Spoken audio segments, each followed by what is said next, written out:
মুসিবের ticket নিয়ে আমি পুলিশের কাছে হেন যাবো এই সাইডে ওই পুরাতন যে গেট আছিল আমরা দাঁড়াইছিলাম এই গেটের বরাবর এদিকে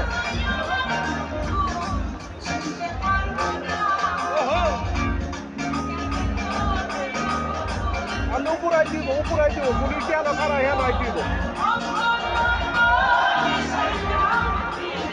ভাই হ্যাঁ আমার পাগল বানাবি আমরা মাথা নষ্ট আমি পুলিশের কাছে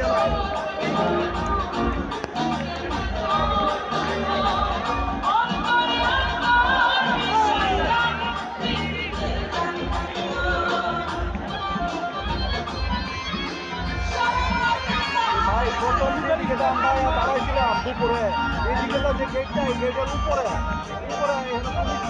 এখানে আমরা আছে আমি মুসিদটা টিকিটটা নিয়ে যাইতেছি বুঝলে আমরা দুটা টিকিট নিয়ে আলমরে কল দিয়ে